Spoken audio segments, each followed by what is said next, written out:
In the headlines, a multi-million-dollar hotel investment at Soufriere to start later this year, remarkable profits recorded from the Citizenship by Investment program, and tourism industry to see increased funds in the 2016-2017 national budget. I am Andrea Wee with the Channel 5 News. Details after this.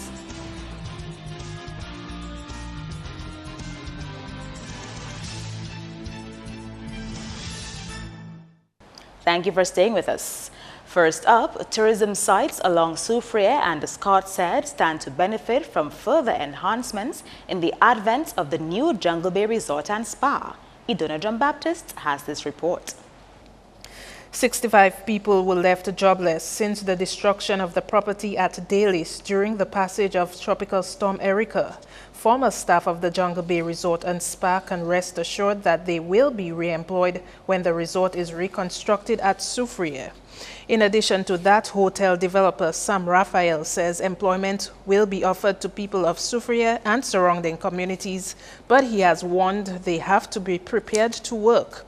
Raphael hosted a meeting at the Soufriere Roman Catholic Church Hall on Monday evening to update the community of the upcoming development.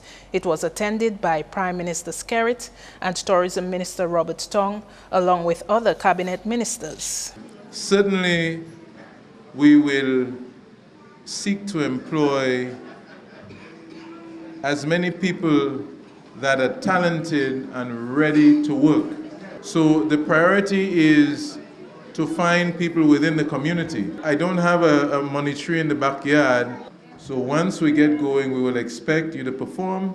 We don't usually fire people because most people step up. As people talk about those Jungle Bay employees coming back, trust me, we will need them to complement the folks we have here because we won't have enough people here. So we certainly will be employing from here and between our old Jungle Bay staff, hopefully between the two groups, we'll be able to make the numbers that we need, yeah? The project is expected to begin later this year at Mon Akuma, an area overlooking the Soufriere Bay. 100 construction jobs will be on offer for 3 years, while 100 hotel jobs will be available in late 2018. Phase 1 of the hotel opens in November 2018. Initially, Raphael had told Channel 5 News that the new development would have been rebuilt on land at Point Mulat, neighboring the destroyed resort. Soufriere and its surrounding communities are home to a number of ecotourism sites. We're here for two reasons. One is because of the wonderful people of this community that make it a good host, and two, because of the wonderful natural attractions. So certainly it goes without saying that part of Jungle Bay, people are coming here not to stay in the cottages, not to stay in the villas, but to explore and enjoy. But what we need to work with the community on is on really enhancing those things. We really need the council and the individuals. They may not be on the council, whoever it is. So maybe the next meeting we'll have, or the one after that, we will have a meeting to inventory the assets of the community. And then what I mean by that is to look at all the natural attractions, all the heritage aspects of the community, all of those things, because you all will need to educate me. The project will be funded through the country's Citizenship by Investment program. Idona John-Baptist, Channel 5 News. More measures geared at ensuring transparency in the country's Citizenship by Investment program are on the cards. Prime Minister Skerrit told the Soufriere meeting on Jungle Bay Resort that despite what he referred to as some terrible press on the program, it meets international standards for due diligence. Very recently, as the Minister of Finance, who is responsible for the program, we are putting additional measures in place. So, for example, all of the staff in the unit must now go through anti-money laundering training. And agents will have to very soon be certified in anti-money laundering training so that we ensure at every level we increase our opportunity to safeguard this program. The program has also surpassed its profit for this financial year. In the budget of this year, we projected we would have raised about $80 million. I can say to you that we have surpassed that projection. And those funds are being used in large measure to respond to Tropical Storm Erika. For the last 3 years, the National Employment Program has been fully funded by the Economic Synergy Program. So the $7 million which I, as Minister of Finance, make available to Ministry of Employment, those $7 million come straight from the Economic Synergy Program. In more top stories, a section of the Bath Estate Bridge has been further compromised. Here is more of that story. The Old Spring Bridge and the section of the sidewalk of the new bridge have been blocked off at both ends to prevent pedestrians from using that area. Channel 5 News was informed that a concrete platform at the Old Spring Bridge collapsed on Monday. The structure of the bridges was impacted during the passage of Tropical Storm Erica. Idona John Baptist, Channel 5 News. June has been earmarked as the start date for approximately $2 million in repair works to Domlex Padu Hydro Station in Trafalgar. However, the project's completion, expected by the end of this year, will be dependent on how active the hurricane season is. The hydro system was severely impacted by Tropical Storm Erica, and temporary measures were put in place along most of the structure. Generations manager of the company, Dave Stamp, says any further structural damage at the station would seriously impact on the company and its customers. Should we have any event near Erica, then if we lose this structure that we're standing on and the intake diversion system upstream, then we lose a serious proportion of the output from Padu, in other words. So we reduce Padu production will be severely affected. And remember, we tell you, every little that we can get out of the hydro is very beneficial to us and to our customers, because that amount, if not there, would have to be replaced by diesel. And that is not our preference. The area at the Padu Headworks was not able to receive attention due to challenges in accessing the site.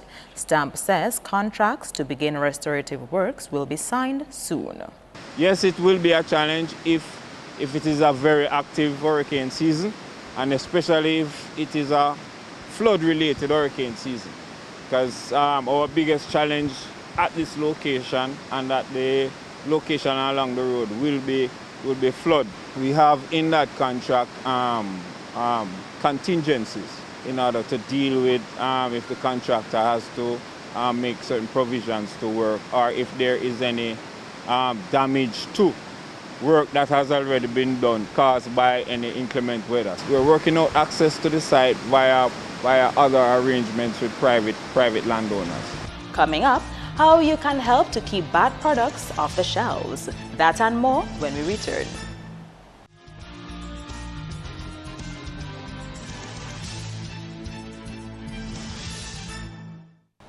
Welcome back. Hoteliers stand to benefit from interest concession on loans by the Aid Bank to upgrade their resorts. This will be one of the features for the hotel sector when the 2016-2017 national budget is presented in July. Prime Minister Skerrit says hotel owners who want to borrow loans will receive a highly concessionary interest rate when compared to interest rates of 6% and above. You will see a substantial amount of money from the Economic Synergy Program will be set aside and placed at the Aid Bank to unlend to existing hotel plans to upgrade their rooms to export-ready rooms, upgrade their restaurants, upgrade their pools, and to ensure that they can be at a level to compete. And the good news about this, or the additional good news about this, is that they will receive an interest rate that I can say that they will find nowhere else in the world. He announced that the upcoming national budget will also make provisions for an increase in funds for marketing the island as a tourism destination and promotion of the World Creole Music Festival. On the issue of improving air access, Skerrit says government is in discussions with additional airlines to serve the Dominica route. As Child Fund the Caribbean prepares to depart from Dominica, it is leaving several frameworks in place to continue helping children. Child Fund Caribbean is a branch of Child Fund International which focuses on assisting in the development of children from birth to age 24. Officer in charge of Child Fund Caribbean says over the organization's almost 31-year history in Dominica, the focus of its assistance to children has evolved over the years. Child Fund services have shifted and evolved from a needs-based approach to a more rights-based approach, meaning that much more direct services or aid was offered to families, such as food packages, housing improvement, medical aid, and school items in the past than in now. In the latter years, we have focused as well on policy change in the education and protection sectors, more particularly, for an integrated stakeholder and whole-of-society approach that has truly assisted us in creating a broader framework that would secure certain outcomes for children. Child Fund Caribbean has spent over $100 million during its tenure in the region to assist children in all aspects of life. Several organizations, institutions, and the partners of Child Fund Caribbean were recognized for the work they do in creating child-friendly spaces for the country's children. The Ministry of Education pays special tribute to Child Fund Caribbean for their continuous advocacy work while on island. In the Ministry of Education, we have seen this through the many instances of partnership with Child Fund as we sought their intervention on issues of child's right, quality education, and child protection. Be assured of our continued support of your implementing partners, namely the East Dominica Child's Federation or Children's Federation and the West Dominica Children's Federation as they continue to champion the work that you have started. Child Fund Caribbean held its phasing out ceremony at the Arawak House of Culture on Monday. Over 40 individuals interested in the agro-processing industry were trained on techniques of preserving the shelf life of packaged fruit products. This workshop was organized as an extension of UWI's Country Conference on Sustainable Food and Nutrition and held in collaboration with the Jeff Small Grants Program, the Caribbean Agriculture Network, and University of Maryland, from which 2 professors conducted the one-day training. They are very strong in food technology, and we were very fortunate to partner with them to get 2 professors to come down to do a training session, an introductory session really, in food preservation. We had 45 participants, and it was more or less to give them an insight into what we could do with our abundance of fresh fruits on island to preserve these fruits in simple processing methods. One of the participants of the project says Dominicans need to take advantage of the abundance of fruits in order to have a healthier population. Some of the areas they covered included the drying of the fruits and also the canning of the fruits.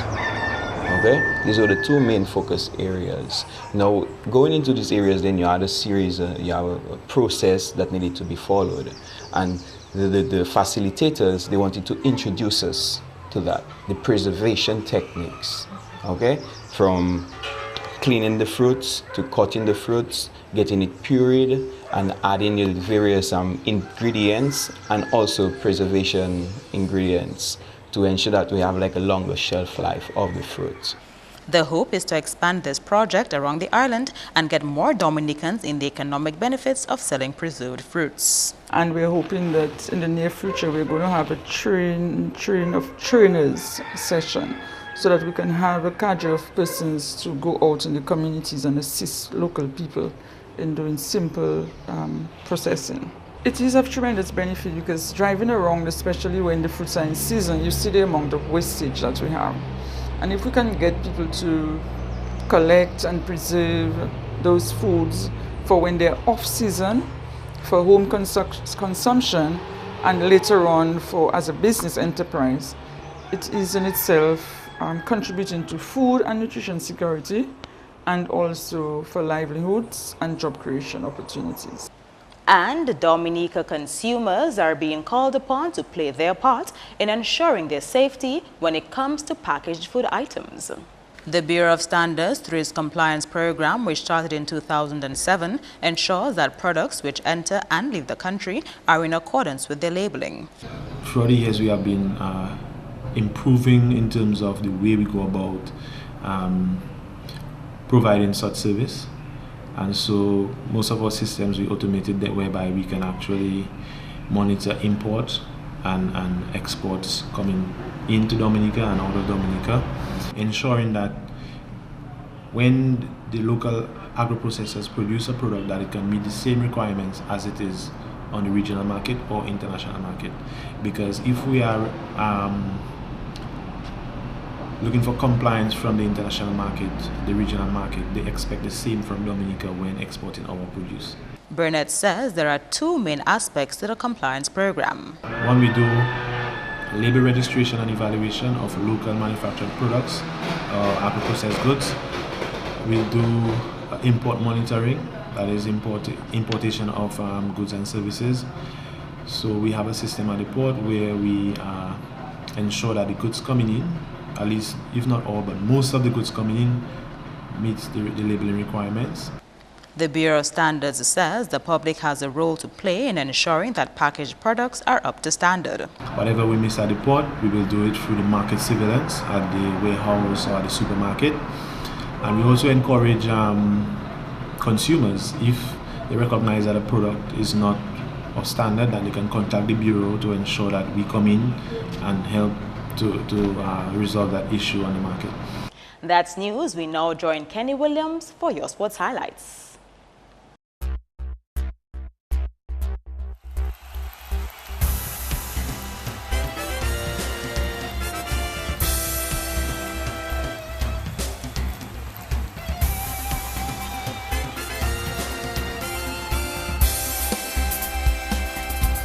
In sports highlights, DFA boss Glenn Etienne says the recent club licensing consultation could help minimize players' tardiness or no-show to practice sessions.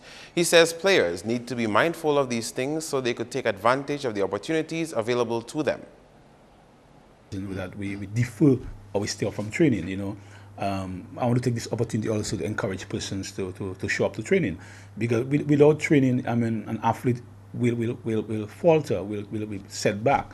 You know, and that's one of our problems where players, for some reason, do not like to train, or they would go not at regular training. The club licensing might help that, because where you're going to have teams turn to club and have regular training. So that. Basketball action takes us to Lindo Park, where Justina Charles Thunderers and Interschool will clash in a Division I encounter in the 2016 Flow DABA League. Next on the court will be Signman X-Men versus Fashion Line Falcons. The games begin at 7 and 9 respectively. Meantime, in previous games, Intelco Security Raiders beat Tigers 71-57 in a Division I match, and Fast Cash Prowlers took the lead against E.H. Charles Crossover 70-57 in the Premier Division. Back on the football scene now, national football coach Shane Marshall says the use of gym facilities could help the national team with much-needed leg strength ahead of football matches. His comments come before the second round of the Caribbean Cup carded for June. Anytime you go to the gym, right, you build strength. You'll also that will help you with your confidence on the ball. Because if you're weak and anybody pushing you off the ball, you know, and by the time you get one contact in the game, you're afraid of getting another contact.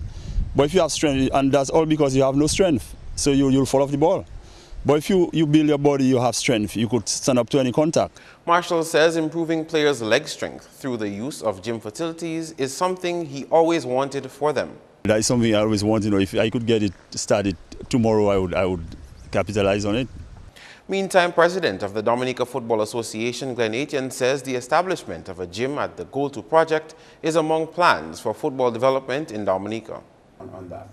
Well, yeah, a gym is necessary. I mean, something that's in our mind also, to have our own gym, I mean, at the Goal project. So we are toiling with that aspect of it. So maybe in the new works at the Goal project, there'll be a gym, because strength is one of the necessary things for footballers. I mean, you mustn't do too much strength for, but yeah, well, there'll be a physio maybe to tell you what particular strength for, because everybody has different body languages and so on. But it's something that we've talked about and we are very considering.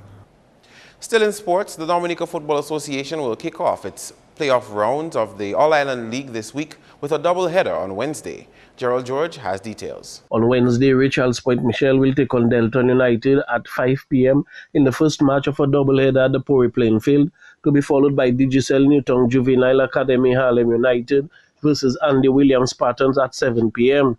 On Thursday, Barfest State Football Club will come up against Nemesis United at the Benjamin Park, while at the Newton playing field it will be Dubla Football Club versus Goodwill All Stars. Both matches begin at 6 p.m. The first semi-finals will be played on Saturday, with the winner of Game 1 taking on the winner of Game 2. The second semi-finals will take place on Sunday, when the winner of Game 3 comes up against the winner of Game 4. Venues to be announced later. Meantime, the final match in round 1 of the Domlek Women's League will be played on Wednesday, with New Generation Sports Club taking on Wood City Strikers at the Newton playing field at 5 p.m. With bat and ball in hand, let's take a look at some cricket. Royal Challengers Bangalore defeated Gujarat Lions by 4 wickets in the Indian Premier League on Tuesday. Lions took first knock and posted 158 all out. Dwayne Smith top scored for Lions with 73. Shane Watson went through the Lions batting lineup, taking 4 for 29. RCB in their turn at the crease ended on 159 for 6 in 18.2 overs. Dawal Kilkarni picked up 4 for 14 for Lions. On the local cricket scene, 35 cricketers will get a chance to make the cut for the Dominican team taking part in the 2016 Sir Garfield Sobers International School Cricket Tournament to be held in Barbados in July.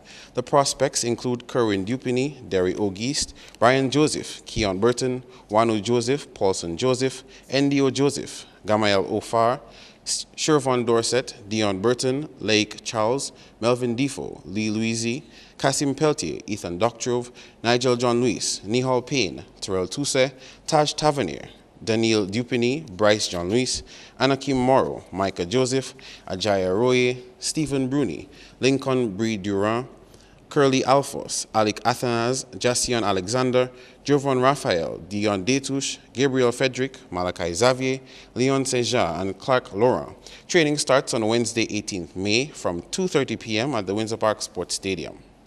Finally, in sports, Tuco Construction Hammers defeated Cornell Sports Club by 42 runs, and Petit Savan Ericans beat Kalinago Territory by 3 wickets in the Big Edge Gifford Tuse softball tournament on the weekend. Final scores: Hammers 176 and Cornell's 134. And results from the other game: Kalinago Territory 67 and Ericans 73. That's all the sports for now. I am Kenny Williams. Join us again next time.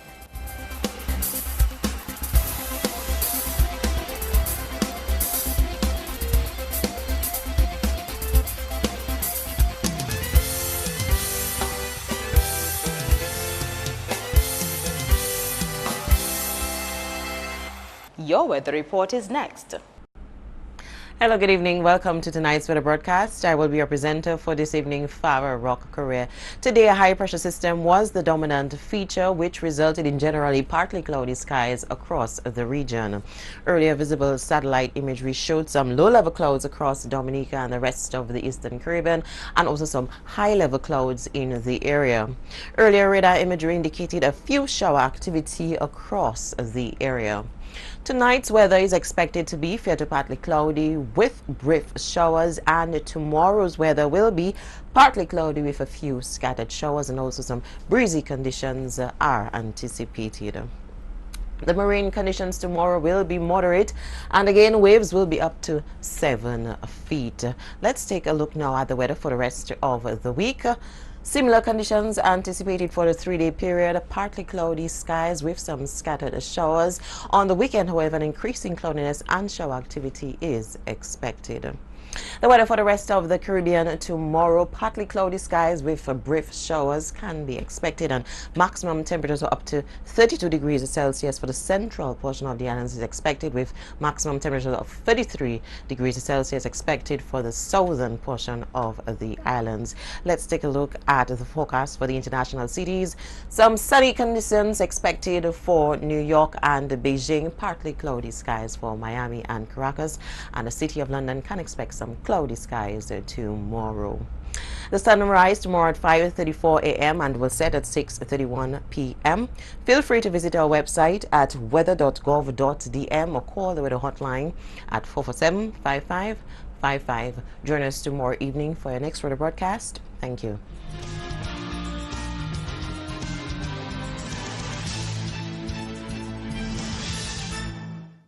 To end the news, the headlines again. A multi-million-dollar hotel investment at Soufriere to start later this year. Remarkable profits recorded from the Citizenship by Investment program. And the tourism industry to see increased funds in the 2016-2017 national budget. Feel free to contact us at news@marpin2k4.com. You can also access our past newscasts on our YouTube page. On behalf of the entire production team, I am Andrea Wee, and to all our viewers around the world, thank you so much for watching. Join us tomorrow.